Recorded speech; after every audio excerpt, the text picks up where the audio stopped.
Hello and welcome to Maritime Radar. The role of freight forwarder, also known as a non-vessel operating common carrier in the maritime industry, cannot be overemphasized. Their key job is to organize shipments for individuals or corporations to get goods from the manufacturer or producer to a market, customer or final point of distribution. International freight forwarders have additional expertise in preparing and processing customs and other documentation and performing activities pertaining to international shipments. This requires requisite training to enable freight forwarders discharge their duties professionally. Repositioning Nigeria's freight forwarding sector to ensure growth through professionalism and foreign dominance, embrace technology, and go paperless are some of the issues that will be on the front burner on today's show. I'm Nneoma Obi-Asualo.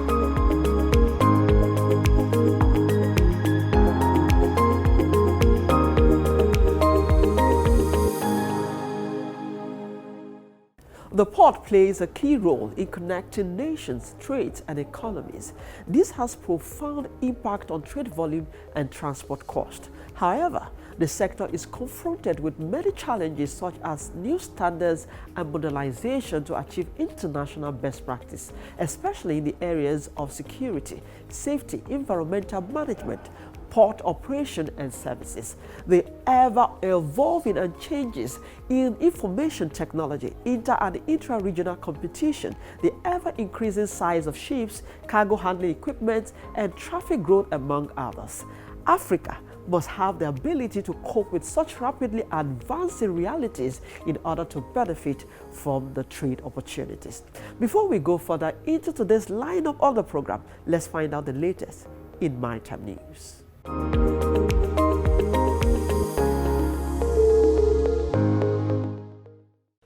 A Spanish warship named ESPS Audaz has docked in Lagos to reinforce the military ties between Nigeria and Spain to deliver defense diplomacy. The Navy, in a statement, announced that the ESPS Audaz docked at Lagos port on May the 13th to showcase the Spanish government's dedication to ensuring the security of the Gulf of Guinea. The choice of location was of great importance due to Lagos being Nigeria's largest city in terms of population and serving as the economic hub of the country. During the port visit, several activities were conducted, including military cooperation, defense diplomacy, as well as logistics operations. The ESPS Audaz is currently deployed in the Gulf of Guinea and integrated into the operational structure of the armed forces under the framework of the Coordinated Maritime Presence of the European Union in order to deliver maritime security into an area of vital strategic interest. According to the naval statement, the ESPS Audaz's recent arrival in Lagos marks its second visit to the city since its departure from Spain 4 months ago. Over the course of the period, the warship has covered an impressive distance of 18,000 nautical miles throughout the 4-day stay at the port. Various military cooperation activities were conducted. The impacts of oil pollution, its effects on the maritime environment, and the importance of having in place an effective national framework for responding to oil spills were the focus of a national workshop held in Port Louis, Mauritius. The workshop was part of the International Maritime Organization's work to support parties to the International Convention on Oil Pollution Preparedness, Response and Cooperation with a National Oil Spill Contingency Plan. 28 senior managers and administrators responsible for addressing oil pollution incidents participated in lectures and discussions, emphasizing the importance of swift decision-making to minimize oil spill impacts. The workshop also underscored the significance of collaboration among stakeholders at the national, neighboring, and international levels. Other areas also covered were roles and responsibilities before and during the response to a pollution incident, relevant regulations and conventions, and liability and compensation. The workshop incorporated tabletop and discussion-based exercises to build capacity and test response systems so as to identify areas requiring improvement or development. Support was also provided in the updating of the Mauritius National Oil Spill Contingency Plan following an incident involving the bulk carrier MV Wakasho in an ecologically sensitive area off the coast of Mauritius in 2020. A preliminary action plan was formulated to support the continued advancement of a robust national framework for oil spill preparedness and response. The event provided participants with networking opportunities, fostering cooperation and encouraging a collaborative approach towards enhancing oil spill preparedness and response efforts. The multi-purpose cargo ship Singhai Tong 23, flying the Hong Kong flag, was temporarily blocked during its transit through the Suez Canal on the night of the 24th to 25th of May 2023. The vessel is 190 meters long, 32 meters wide, and has a cargo capacity of 34,000 tons. In a press release issued by Admiral Osama Rabi, the head of the Suez Canal Authority, it was stated that upon receiving notification of engine failure and the dropping of the anchor at 157 kilometers of the canal, the Navigation Control Center swiftly dispatched 3 tugs, accompanied by the salvage team, to tow the vessel. The tugs involved were the Azat Adel with a bollard pull capacity of 160 tons, along with 2 ordered tugs, named Suez 1 and Suez 2, each having a bollard pull capacity of 57 tons. The initial task was to establish a tow line connection with the vessel. However, due to a malfunction in the vessel's anchor winch, the anchor could not be raised, thus impeding the process of connecting the tow line after the winch was repaired and the anchor was successfully lifted. The tow lines were connected, leading to the successful towing of the vessel. He added that navigation resumed normally in both directions once the vessel was on the tow, and confirmed that the Suez Canal Authority has all the necessary salvage expertise and technical and navigational safety potential to deal with any potential emergency situation in a professional manner.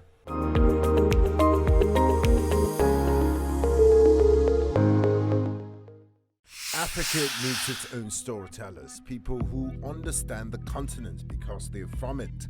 People who know that news is more than just a conversation starter, it's our stories. Because these stories run deeper than headlines and segments. It's about digging deeper to get the facts and telling the human side of every single story, not just the echoes from foreign headlines and perspectives. It's time to take back our narratives and share them in our voices. The birth of Africa's New Age reporting, and this is where it begins, right here at News Central TV, with stories that put Africa first.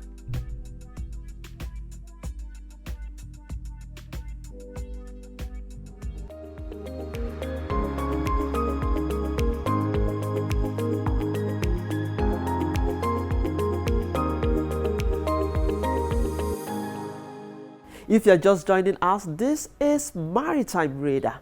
Our focus on the show today will be the role freight forwarders play in international trade and the need of training to enable them discharge their duties efficiently. I spoke with Dr. Segun Musa, former president and non-state actors in ECOWAS, and the CEO, Widescope Group. Stay with us.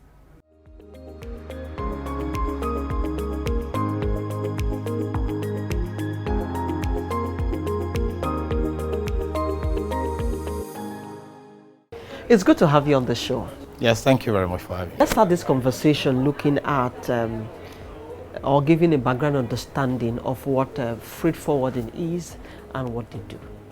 Yes, thank you very much. Freight forwarding is the holistic activities that involves in the movement of trade, cargo freight from one origin to another destination, and interestingly is the oldest profession in the world.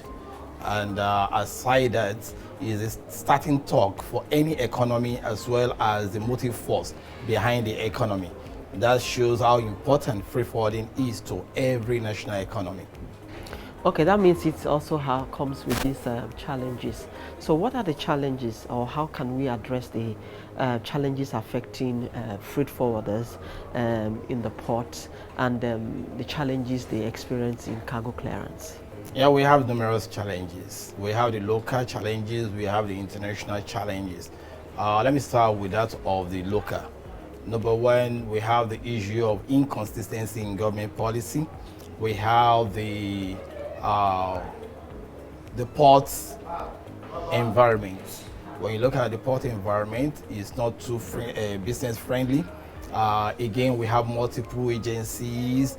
We have what we call trade facilitation that has not been achieved. And again, we have a lack of synergy among the actors in the industry.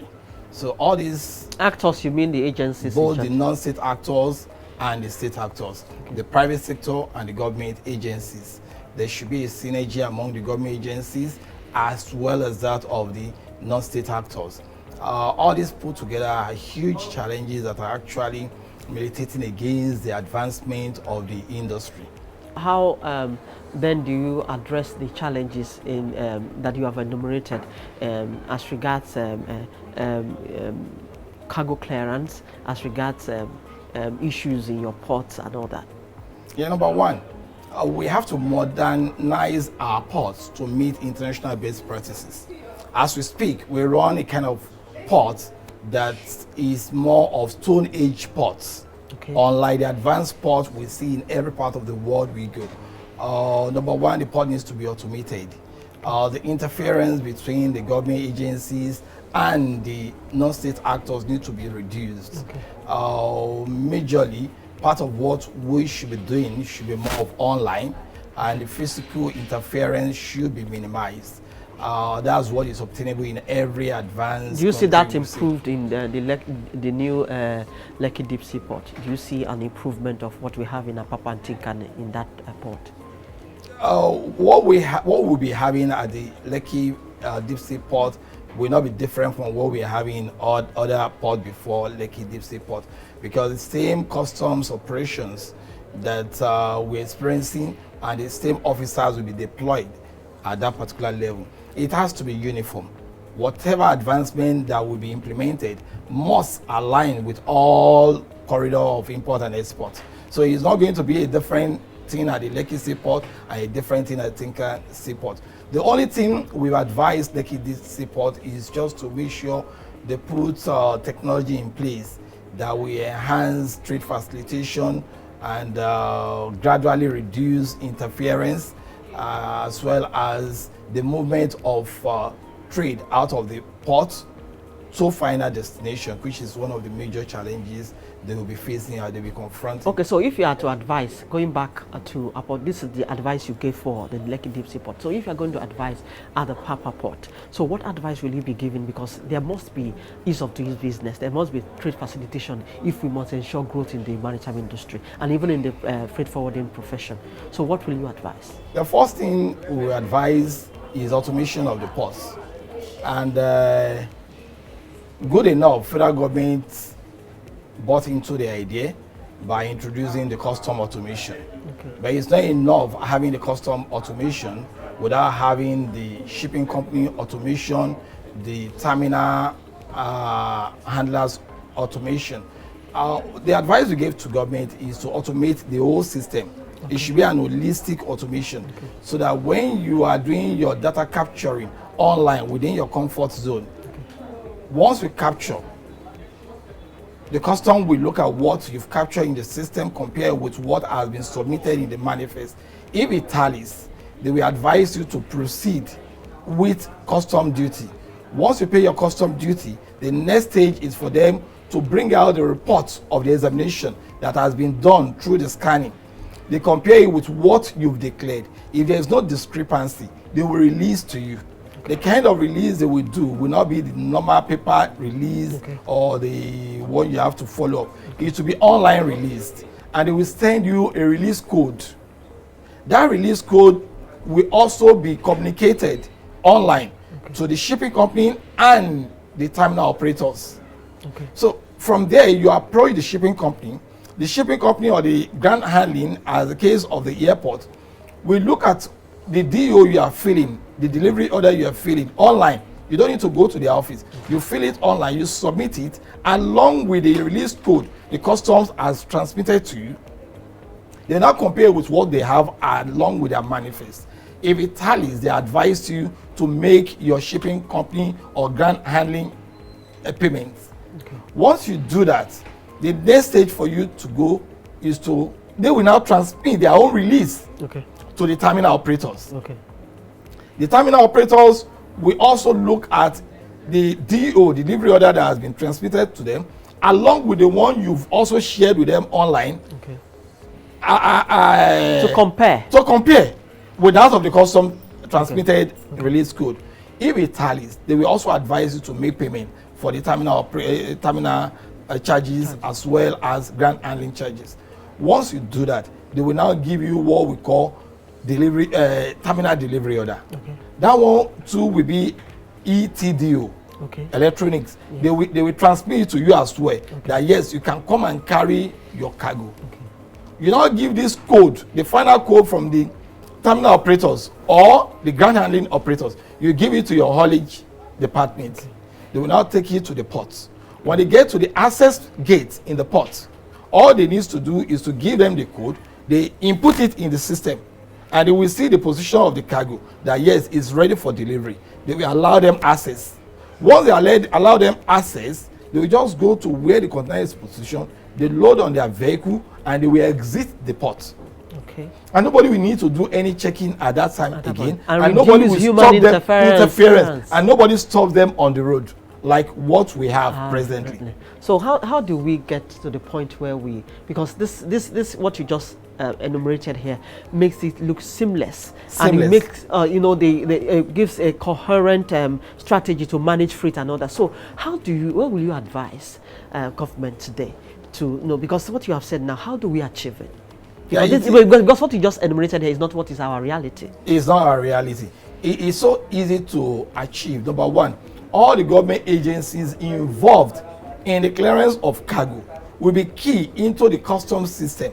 Okay, but do you think they even have synergy in the first place, all these government agencies? Yeah, they do. But the synergy is not enough. Okay. Like if you capture anything that has to be under the control of NAFDAC or SON, it will trigger, and everybody will know that yes, this commodity falls under the control of this agency. It will trigger, so they will know that there's a cargo that is about to be examined or released, so they will follow up. Okay. But we need to do a more robust system that will bring everybody on the same pedestal, so that whenever they are doing anything, once customs is examining online, they are also examining online within their corridor. Okay. And within the shortest time, they should be able to communicate to customs that yes, this shipment has fulfilled all righteousness and we are ready to release. So by the time customs release, you won't be having the issue of SON is still holding, or NAFDAC is still holding, or another agency is still holding. Once customs release as the senior agency in the port, once they release, it is believed that other agency has released. So it's just going to be a one-stop shop. This thing you've enumerated here, who does it stop at this table? Is that the minister? Is that the stakeholders? Who should be doing this? Who should ensure this? Yeah, it's holistic, and everybody must be a player. Okay. Everybody has a role to play in this robust system. Okay. Both the freight forwarder, the state actor and the non-state actor. Okay. And during the single window training we had with the customs, we emphasized that we cannot allow only the customs to manage single window, because the single window is not only about the trade, it also includes security and so many other things. And for it not to be compromised, it must be jointly managed. There must be a committee that will involve all critical stakeholders to manage. We'll be looking at the African free trade area, but that will be after this short break. Please stay with us.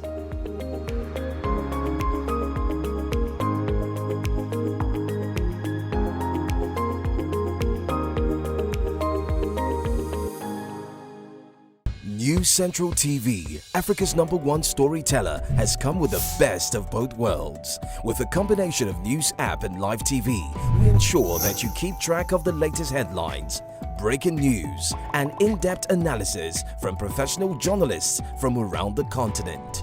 Download the News Central TV app on Android and iOS and get started today. Don't forget to follow us on News Central's social media platforms. News Central, Africa First.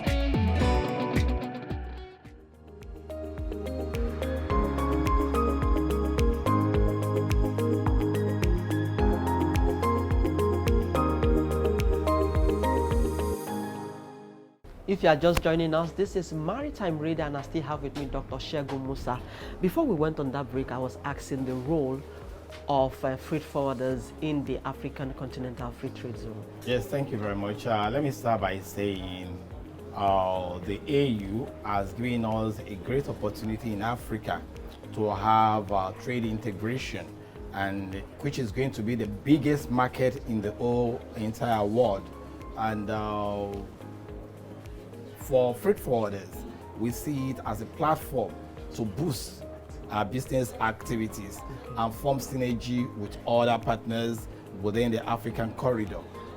Be that as it may, the major challenge we are facing in Nigeria presently now, is that of governments encouraging the activities within the corridor. Okay. Let me give you So an you don't instance. see that now? No, why I'm not seeing it. We are still doing a lot of talk show in the Africa Continental Free Trade area.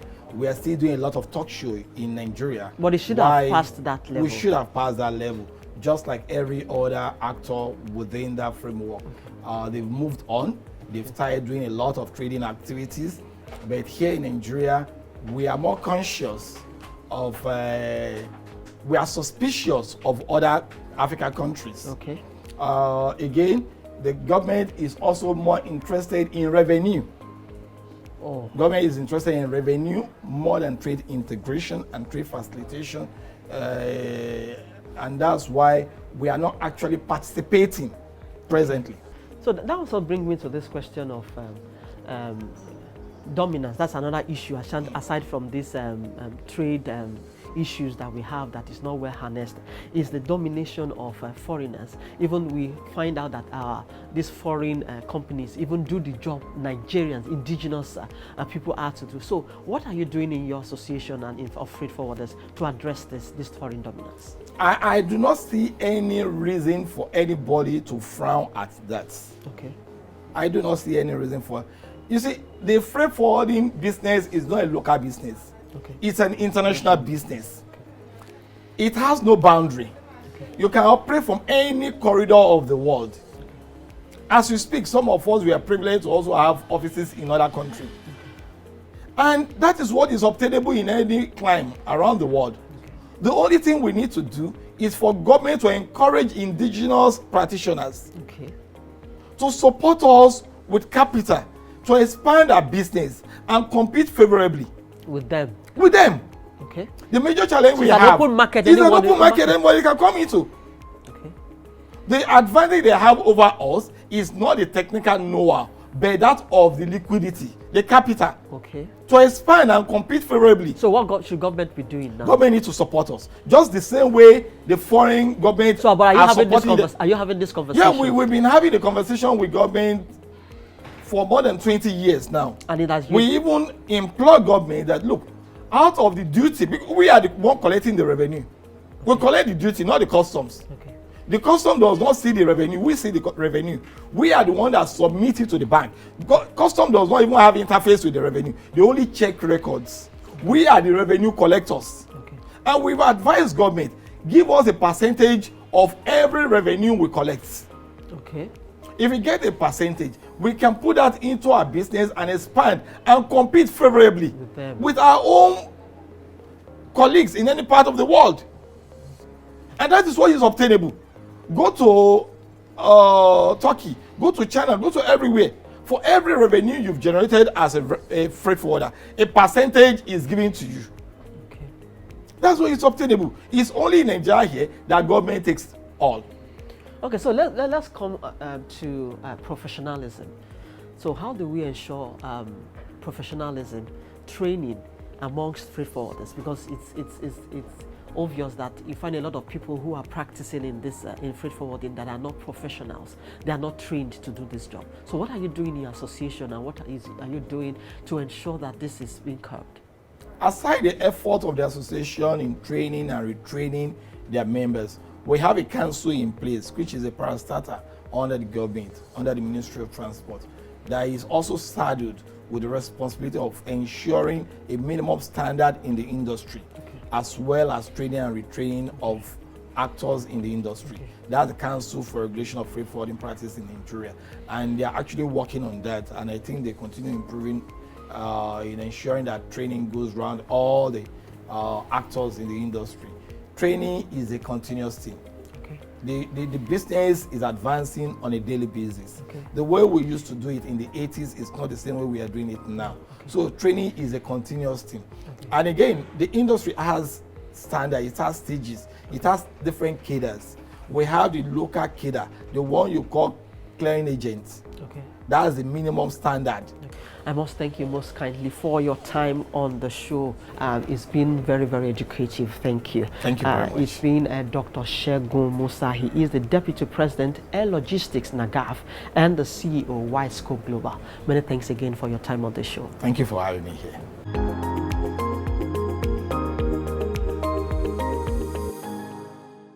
Africa needs its own storytellers, people who understand the continent because they're from it. People who know that news is more than just a conversation starter, it's our stories. Because these stories run deeper than headlines and segments. It's about digging deeper to get the facts and telling the human side of every single story, not just the echoes from foreign headlines and perspectives. It's time to take back our narratives and share them in our voices. The birth of Africa's New Age reporting. And this is where it begins, right here at News Central TV, with stories that put Africa first.